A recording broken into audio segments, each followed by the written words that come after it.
사무엘상 1장입니다. 21절 말씀부터 28절까지 제가 봉독을 해드리도록 하겠습니다. 사무엘상 1장 21절부터 28절 말씀까지가 되겠습니다.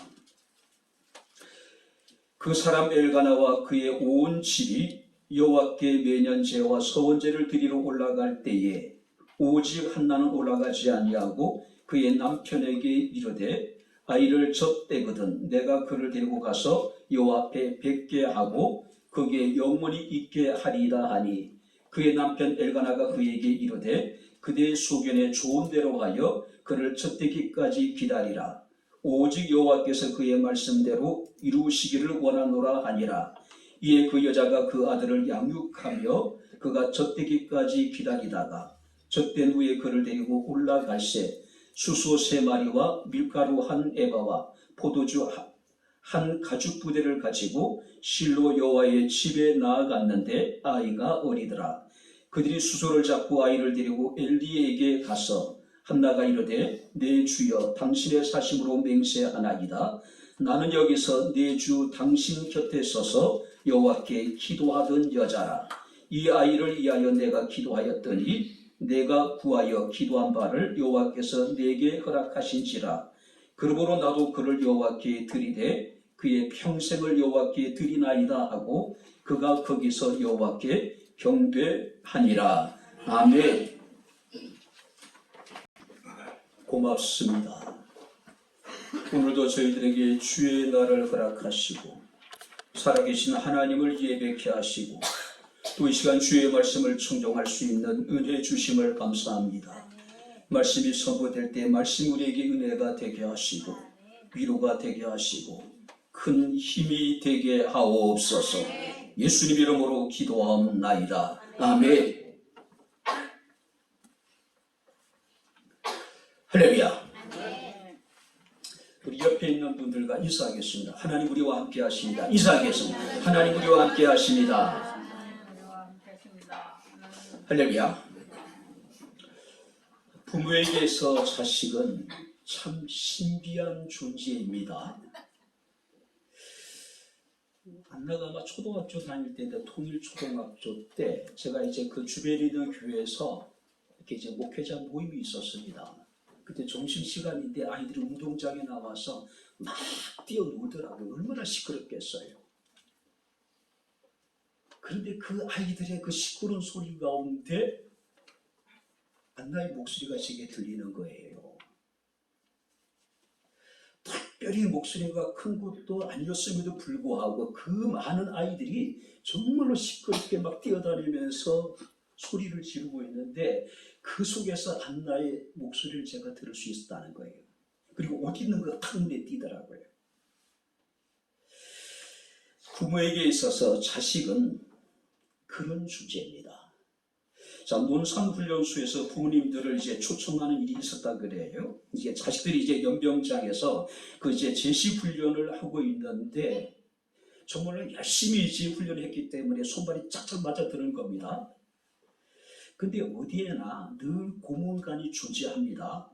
아이 하나가 손발이 전혀 맞지 않는 겁니다. 손발이 거꾸로 이렇게 이제 따로따로 놀고 있습니다.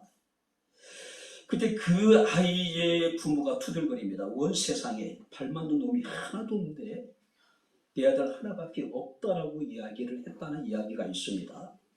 이게 아마 부모의 마음이 아닐까 생각이 됩니다. 자, 사무엘은 이스라엘 낳은 가장 위대한 선지자이자 제사장이자 사사 중에 하나입니다. 그는 평생 하나님께 드린 바 되어지게 되었고 평생 하나님의 뜻을 이루다가 자신의 사명을 감당하고 하나님의 부르심을 받았던 그런 믿음의 사람이었습니다. 성경에 수많은 믿음의 인물들이 있지만 그 중에서도요 요셉이나 다니엘과 더불어서 흠을 찾을 수가 없던 완전한 신앙의 사람 가운데 하나가 바로 이 사무엘이라고 하는 인물입니다. 모세도 또 여러분들이 다윗에게도 아브라함에게도 이삭에게도 야곱에게도 다 흠이 있어요.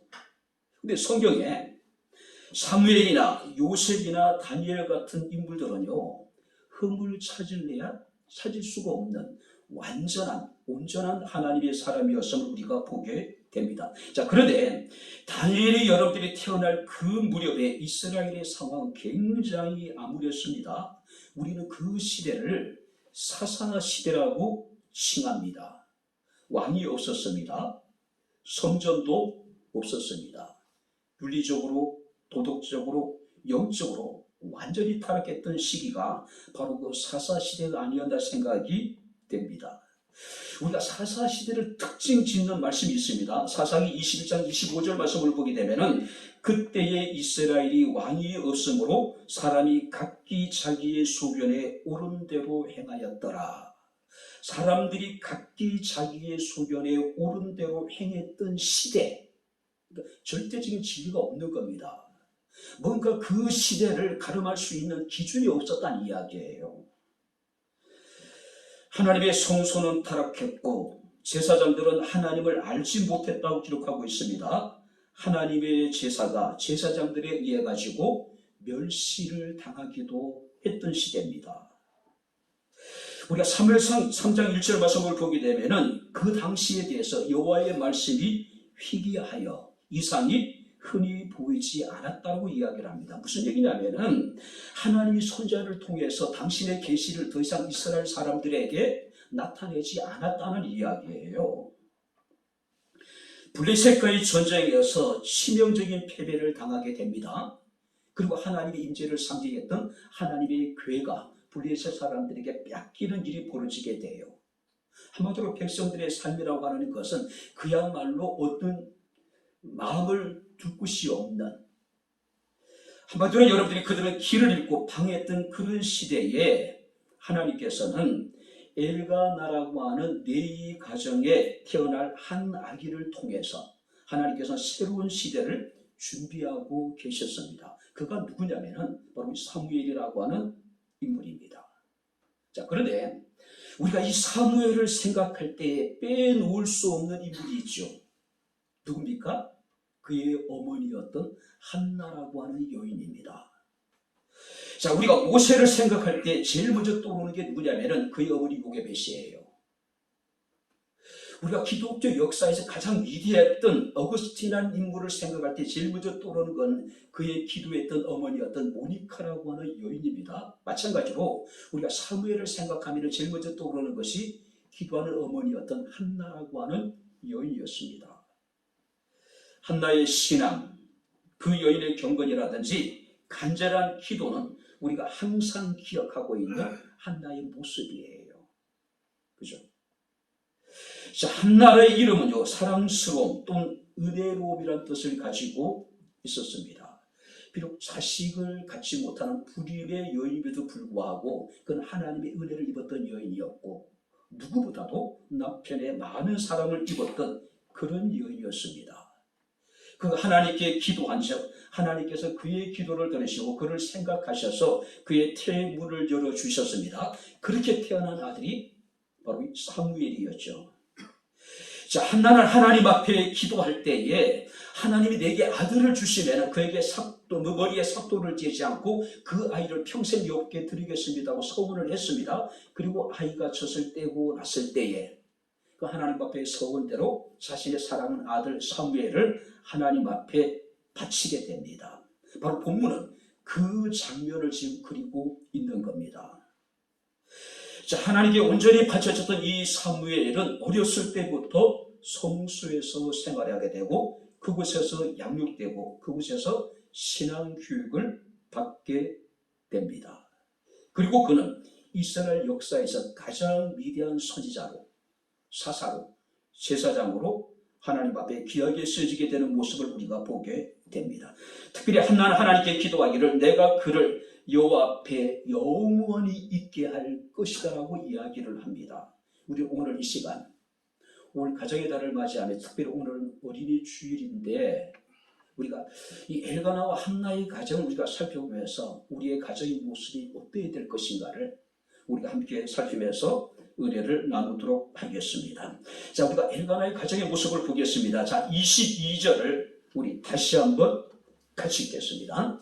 오직 한나는 올라가지 아니하고 그의 남편에게 이르되 아이를 젖대거든 내가 그를 데리고 가서 여호와 앞에 벽게 하고 거기서 영원히 있게 하리다 하니.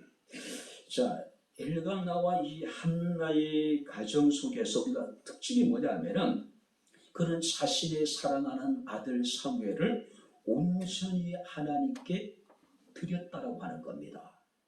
하나님께 드렸어요. 한나는 올라가지 아니하고 그의 남편에게 이르되 아이를 젖대고 내가 그를 데리고 가서 여호와 앞에 뵙게 하고 거기에 영원히 있게 할 것이다. 그리고 28절 말씀을 보시기 바랍니다. 그러므로 나도 그를 여호와께 드리되 그의 평생을 여호와께 드리나이다 하고 그가 거기서 여호와께 경배했다. 정말로 어렵게 얻은 아들입니다. 온갖 수모와 멸시를 당하면서 하나님께 부르짖어 간구했던 그 사랑하는 아들이었어요. 근데 그 아들을 성경 말씀 보니까 젖을 뗀 이후에 하나님께로 인도하여 가서 하나님 앞에 그를 뵙게 하고 그를 거기서 영원히 있게 하겠다라고 이야기를 합니다. 자, 여기서 일시적으로 내가 하나님께 잠시 맡겼다가 찾아오겠다는 이야기가 아닙니다. 영원히 이 아이에 대한 모든 권리와 권한을 하나님 앞에 양도하겠습니다. 하나님 앞에 임하겠다는 이야기예요. 모든 것이 주께로부터 왔다라고 하는 분명한 믿음이 있었기 때문에 그랬습니다. 하나님께 대한 자신의 서원이 얼마나 소중한 것임을 깨달았기 때문에 이 한나는 모성애를 초월한 혼시적인 결단을 하게 되는 모습을 우리가 보게 됩니다. 특히 우리가 28절 말씀을 보니까 그러므로 나도 그를 여호와께 드리겠다라고 이야기를 합니다. 무슨 얘기냐면은 여호와께서 자신의 기도를 들으시고 이 아이를 주셨기 때문에 나도 하나님의 요구에 응하여 이 아이를 하나님께 드리겠습니다. 하나님이 내 기도를 들으시고 이 아이를 내게 주셨으니 나도 이 아이를 하나님께 드리겠다는 이야기예요. 그러므로 나도 그를 여호와께 드리되 그의 평생을 여호와께 드리겠습니다. 자신의 기도를 통해서 하나님이 자신에게 주신 아이이기 때문에 이제는 자기도 이 아이를 하나님께 드리겠다는 이야기예요. 자기도. 한나의 이런 결단은요, 자신의 소원을 들으신 하나님께 대한 신앙적인 응답이라고 표현할 수 있을 겁니다. 뿐만 아니라 약속을 지키신 하나님에 대한 보답이라고 이야기할 수가 있을 겁니다. 일반적으로 유대인들은요, 아이의 젖을 떼는 시기를 최대한도로 늦춘다고 얘기해요. 그래서 3살에서나 5살까지 아이의 젖을 먹인다고 이야기를 합니다. 그런 관계 속에서 엄마와 아이의 어떤 친밀한 관계가 형성이 되어지게 됩니다. 아이에게 젖을 물리고 아이를 위해서 기도하고 아이에게 하나님의 말씀을 전해주고 그러면서 아이는 그 속에 성장하게 되는 겁니다. 자, 일반적으로 3년 정도 아이에게 젖을 물리고 아이의 젖을 떼게 됩니다. 자, 그렇다면은 사무엘의 나이가 너무 어리지 않아요? 아이를 어머니에게서 떼어서 성전에 가서 아이를 맡기기에는 너무 어린 나이예요. 그래서 혹자는 이르기를 아마 이 한나가 젖을 뗀 이후에 10년 가까이 아이를 양육했을 것이다. 그래서 아마 13살 정도 되었을 때에 성전에 갔다가 하나님 앞에 드린 것이 아닐까, 그렇게 여러분 주장하는 사람도 있습니다. 근데 별로 타당성이 없는 이야기예요. 왜냐하면 일반적으로 젖을 뗀 아이들을 성소에 데려가게 되면은 그 아이를 양육하는 사람들은 제사장들이 아닙니다. 레인들이 아니에요. 누구냐면은 성소에서 수종을 두는 여인들이 있어요. 그 여인들에 의해 가지고 성전에 바치신 어린 아이들이 양육이 되어지게 됩니다. 자, 그렇기 때문에 3살, 4살 내외 정도의 사무엘이 성소에 바쳐졌다는 것은 어느 정도 타당성이 있다고 여겨지게 됩니다. 그러나 분명 확실한 것은 이제 갇혔을 땐 어린아이를 두고 돌아오는 한나의 심정이 어떠했을까? 그죠? 아이가 젖을 떼고 처음에 어린이집을 보낼 때 아이의 눈에 눈물이 걸성걸성해가지고 안 가려고요. 그를 바라보는 부부의 마음도 짠합니다. 왠지 모르게 눈물이 나요. 이게 부모의 마음이에요. 장성한 아이라 하더라도 우리가 군대에 보내게 될 때에 훈련소에 들어볼 때 부모의 마음이 어떻습니까? 짠하잖아요. 눈물이 나잖아요. 근데 이제 3-4살밖에 되지 않는 이제 갇혔을 땐 어린 아이를 하나님의 성소에 두고 돌아오는 그 한나의 심정이 어떠했겠느냐는 이야기예요.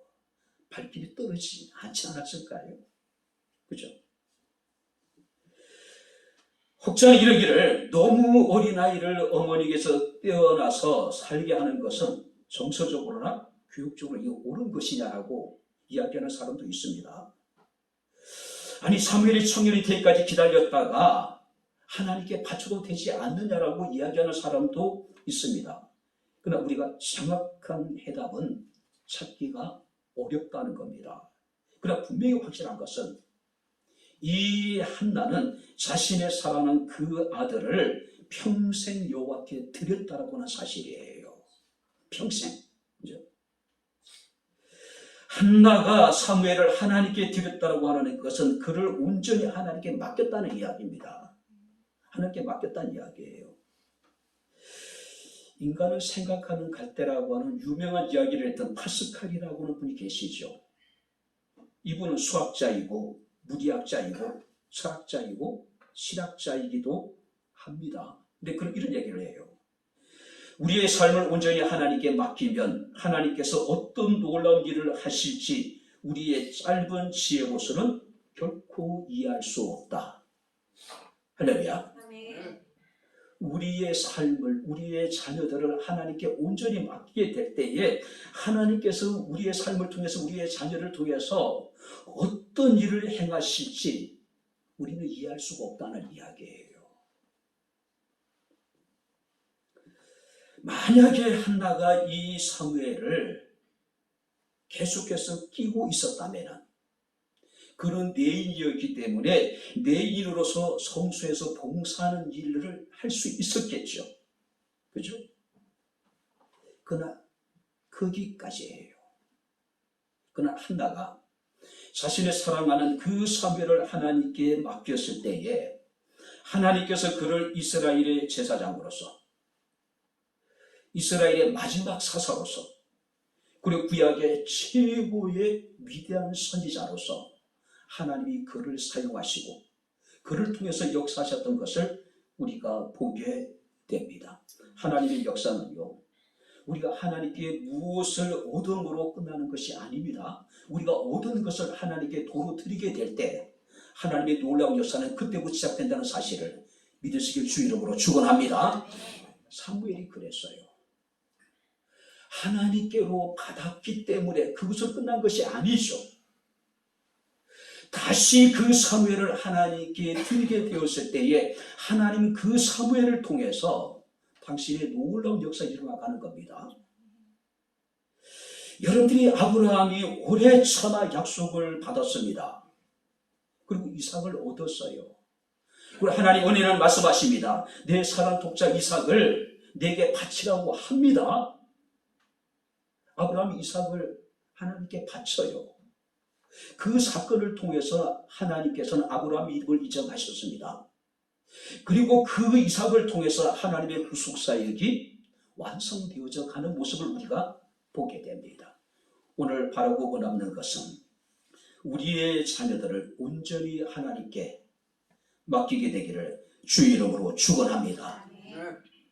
여러분들이 우리의 자녀를 책임질 수 있다고 생각한다면 우리 어디까지 책임질 수 있을까요? 그죠? 만약에 우리가 우리의 자녀를 붙들고 있다면 우리의 자녀는 우리의 수준 이상 더 이상 성장하지 못할 겁니다.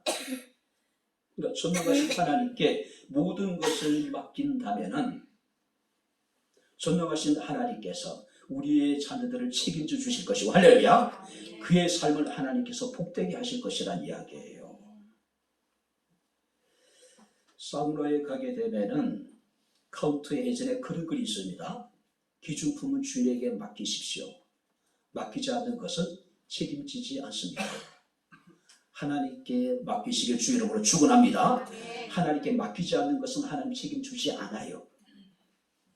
그러나 우리가 하나님께 맡기기만 하면 하나님 반드시 우리의 삶을, 우리의 자녀들을, 우리의 가정들을, 우리의 사업장을, 우리 교회를 책임져 주십니다. 할렐루야. 맡겼기 때문에. 왜? 하나님 신실하신 분이기 때문에 그래요.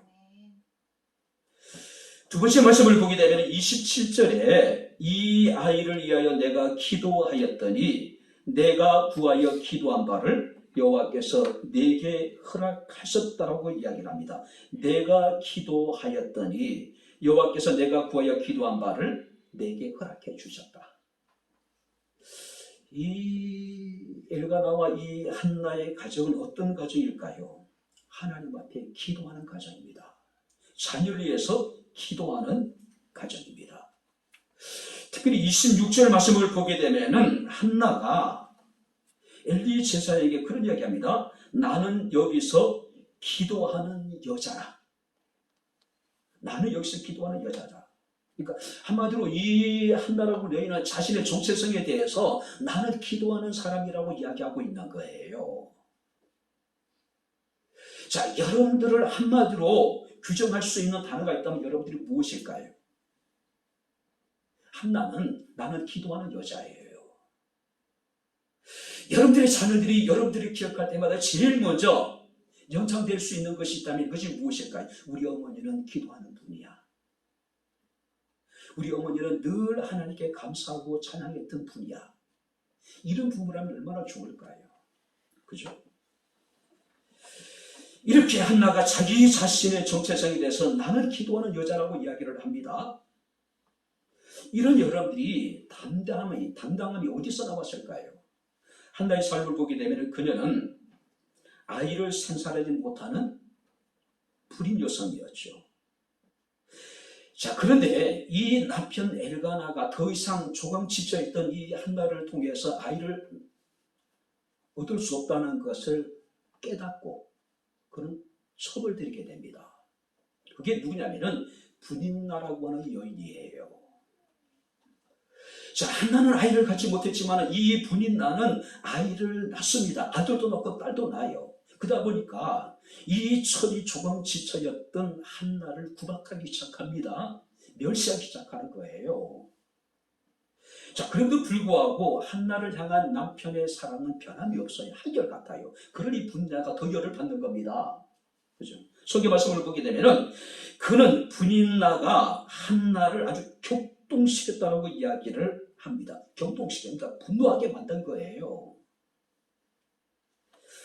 이런 한나를 바라보는 남편 엘가나의 마음이 어땠을까요? 한나에 이런 이야기합니다. 한나여 어찌하여 울며 어찌하여 먹지 아니하며 어찌하여 그대의 마음이 슬프냐.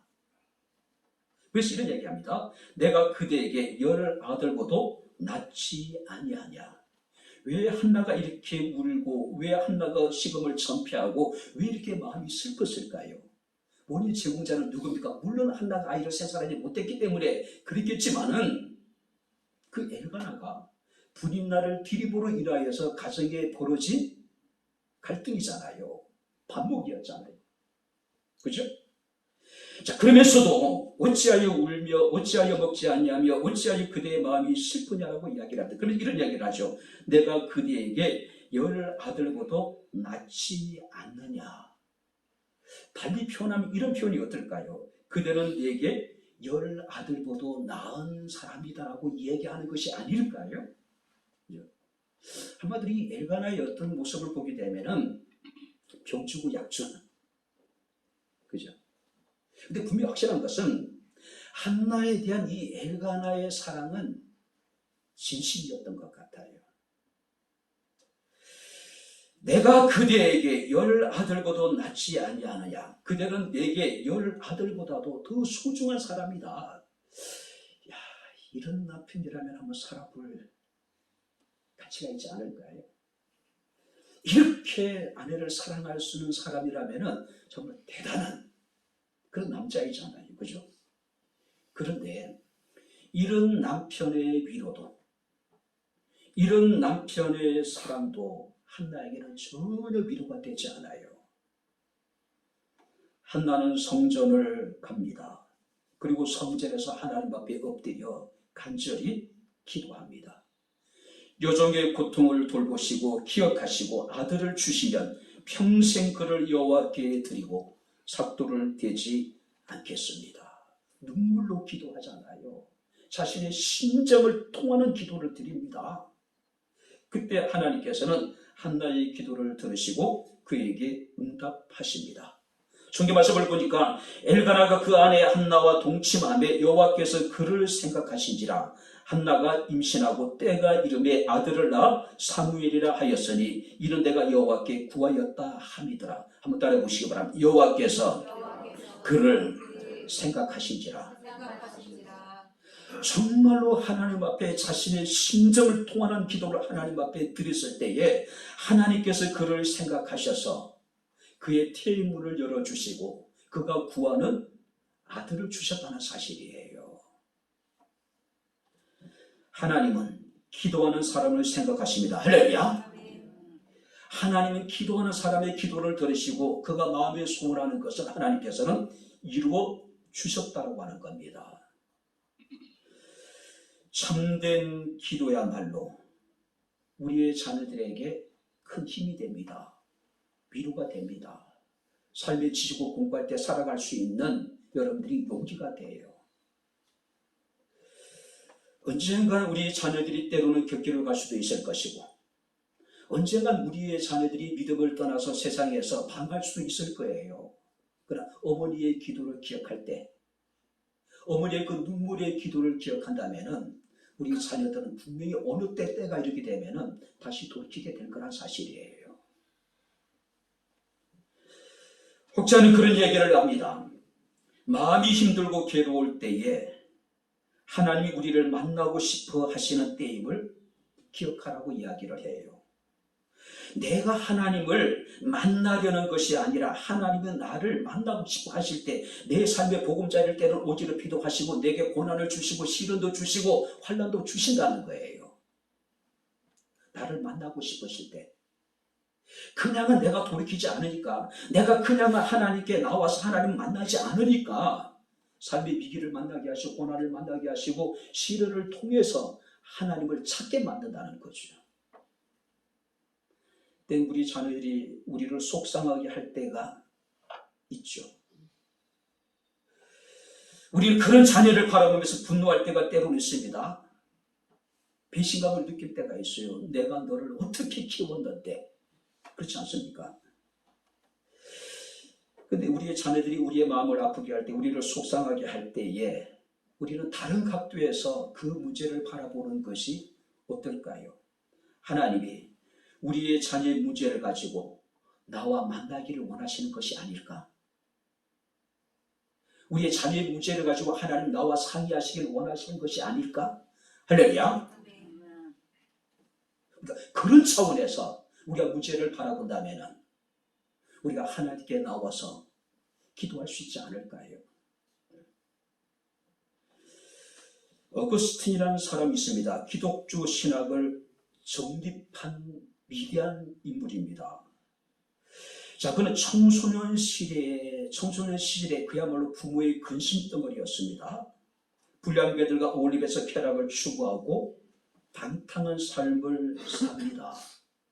그리고 사생활을 낳아요.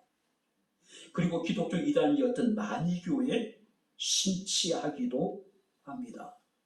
경건한 여인이었던 어머니였던 모니카는 결코 그 아들을 포기할 수 없어요. 눈물로 하나님께 기도합니다. 그래도 불구하고 그 아들이 돌이키지 않는 거예요. 그래서 암브루스라고 하는 사람을 찾아가서 하나님 상의를 합니다. 내 아들 한번 만나달라고. 그를 위해서 기도해달라고. 그때 암브루스가 그런 이야기를 합니다.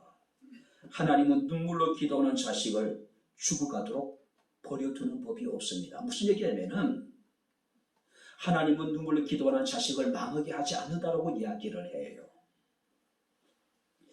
모니카는 그 이야기를 듣고 더욱더 눈물로 하나님께 기도합니다. 그 결과 32살이 되었을 때에 어거스틴이 하나님을 만나게 됩니다. 회심을 하게 돼요. 자, 기독교 역사에 있어서 많은 사람들에게 사랑을 받는 책 가운데 하나가 뭐냐면 어거스틴의 참회록이라는 책이에요. 그 책에 보게 되면은 이 어거스틴은 자신의 어머니 모니카의 눈물의 기도에 대해서 이런 얘기를 합니다. 나를 위해 펼쳐주신 하나님의 손은 깊은 흑암으로부터 나를 건져주셨습니다. 이는 나의 어머니가 무릎을 꿇고 눈물로 하나님께 기도한 까닭입니다. 신실한 하나님의 요종인 나의 어머니는, 잘 들어보세요, 보통 어머니들이 죽은 자식을 위해서 우는 것보다 살아있는 나를 위해서 더 울었습니다. 어머니들이 죽은 자식을 부둥켜 안고 우는 것보다도 살아있는 나를 위해서 더 하나님 앞에 울었대요. 어머니께서 늘 기도하신 곳은 눈물로 바닥이 흥건히 적군하였습니다. 하나님은 자식을 위해 흘린 눈물의 기도를 들어주셨고 그 눈물을 멸시하지 않으셨습니다. 죽은 자식을 위해서 우는 것보다도 살아있는 자기 자신을 위해서 더 많이 우신 것이 그 어머니 모니카의 기도였다고 이야기하고 있는 겁니다. 기도하는 자식은 결코 망하지 않습니다. 할렐루야.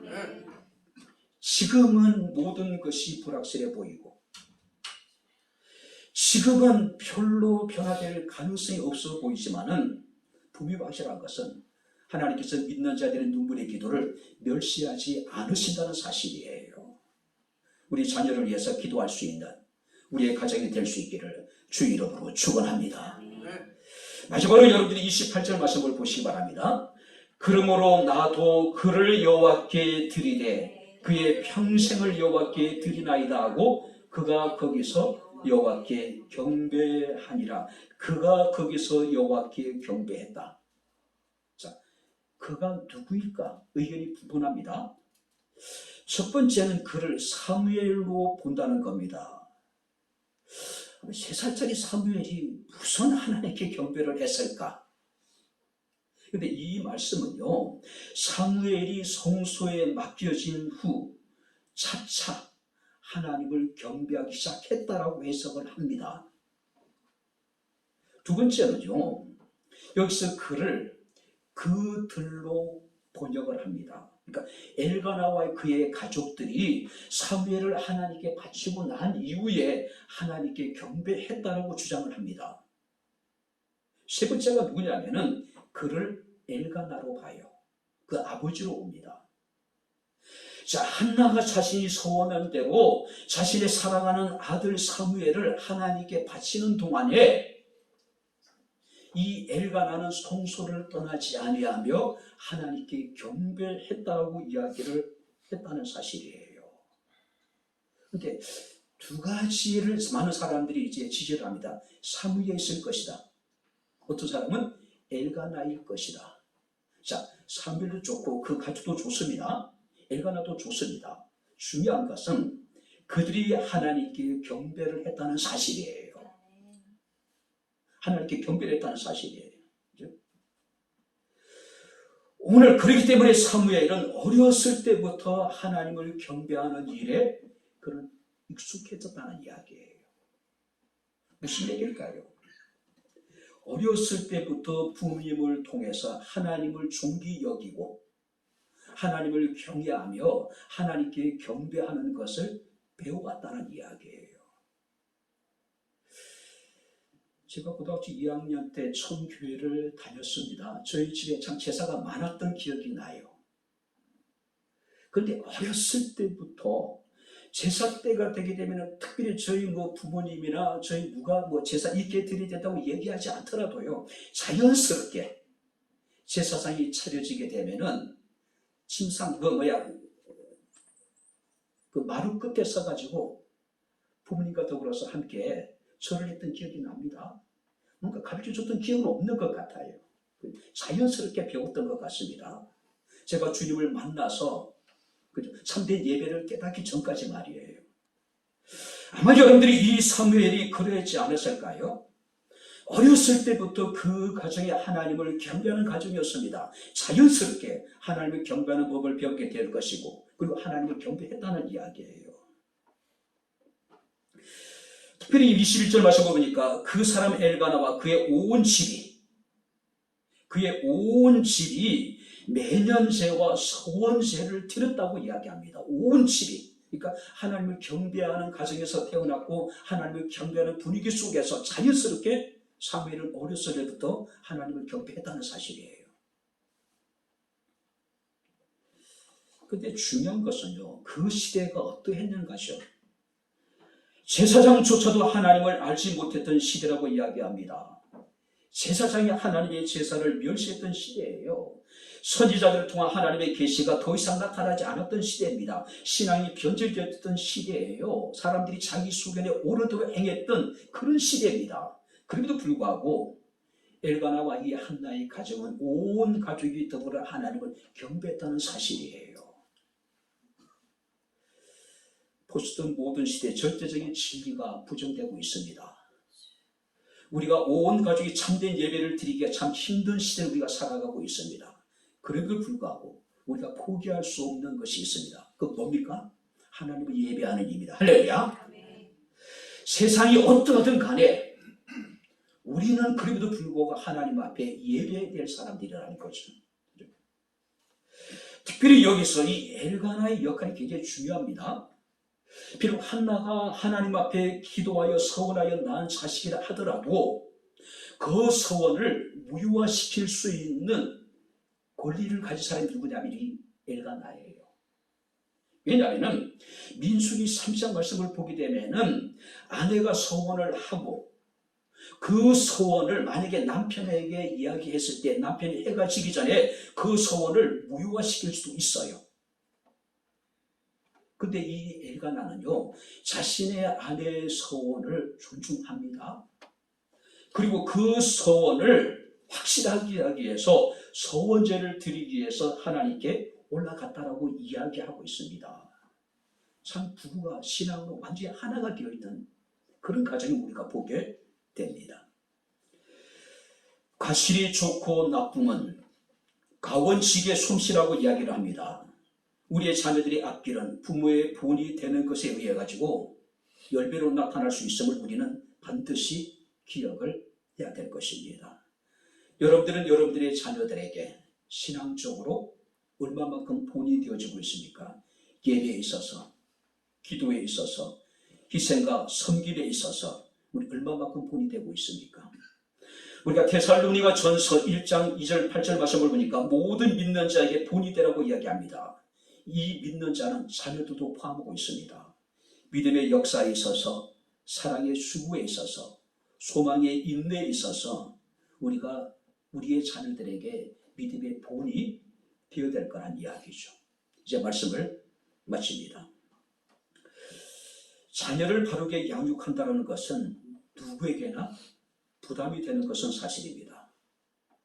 특별히 그 자녀를 믿음으로 양육하는 것은 더더욱이 힘든 일이 되겠죠. 그래서 많은 요즘의 젊은이들이 자녀를 낳지 않겠다는 이야기들을 많이 합니다. 그러나 자녀만큼 우리의 삶을 즐겁게 하고 행복하게 하고 우리에게 큰 소망을 주는 것은 없습니다. 6.25 전쟁의 잿더미 속에서도, 경제적인 빈곤 속에서도, 절대적인 피곤하고 고단한 삶 속에서도 우리의 부모님 세대들이 오늘까지 살아갈 수 있었던 힘은 뭡니까? 자녀들이 있었기 때문이 아닌가 생각이 되기도 합니다. 메가더 장군은 참 많은 훈장을 받았지요. 메가더 기념관에 가게 되면은 그가 받은 훈장들이 굉장히 이렇게 이제 많이 진열되어져 있다 그래요. 근데 메가더가 그런 얘기를 했다 그러죠. 하나님은 내게 수많은 훈장을 주셨는데 내게 가장 값진 훈장은 하나님께서 자녀를 내게 주신 것이다. 세상에 어떤 훈장보다도 가치 있는 것이 자녀라고 이야기하고 있습니다. 그래서 우리가 솔로몬도 시편 127편에서 보라 자식들은 여호와의 기업이요 태열매는 그의 상급이라고 이야기를 합니다. 여기서 상급이라고 하는 것은 하나님이 사람에게 베풀어 주실 수 있는 최상의 상급이라, 최상의 축복이라고 이야기하고 있습니다. 그 자녀들을 우리가 어떻게 영위해야 될 것인가? 성경 우리에게 이야기합니다. 그들을 하나님께 인도하여 그들로 하여금 하나님 앞에 영원히 있게 하는 것, 소중한 우리의 자녀를 위해서 기도하는 것, 소중한 우리의 자녀들에게 참된 신앙의 본을 보이는 것, 이것이 부모의 책임이고 이것이 부모의 의무입니다. 끊임없이 우리의 자녀들을 하나님께로 인도하고 우리의 자녀를 위해서 기도하고 신앙의 참된 본을 보임으로 우리의 자녀들이 하나님의 은혜 가운데 다 잘 될 수 있기를 주님 이름으로 축원합니다. 기도하겠습니다. 좋으신 아버지 하나님, 하나님의 은혜와 사랑을 진심으로 감사를 드립니다. 우리의 삶이 녹록지 아니하고 우리가 믿음을 따라 살아가기가 힘든 시대에 우리의 자녀들을 믿음으로 양육하는 것이 얼마나 어렵고 힘들다는 것을 다시 한번 우리가 깨닫게 하심을 감사를 드립니다. 그럼에도 불구하고 자식들은 여호와의 기업이요 여호와의 상급임을 우리가 깨달아 알게 하시고 하나님 우리에게 주신 그 상급을 소중하게 여기며 그들을 하나님께로 인도하며 그들이 영원히 하나님 앞에 살아갈 수 있도록 여호와께서 은혜를 더하여 주시기를 원합니다. 자녀를 위해서 기도하는 부모가 되게 하시고 참된 신앙의 본을 보일 수 있는 좋은 부모들이 되게 하옵소서. 예수님 이름으로 기도합나이다. 아멘. 이제는 우리 주 예수 그리스도의 은혜와 하나님의 크신 사랑과 주의 성령님의 교통교제의 충만 역사 인도하심이 아름다운 믿음의 가정이 되기를 소원하는 백향목에 살아가는 주의 모든 성도들 머리머리 위에 저들의 가정과 직장과 사업장과 이 교회와 이 나라 이 민족 위에 지금부터 영원토록 함께 있을지어다. 아멘.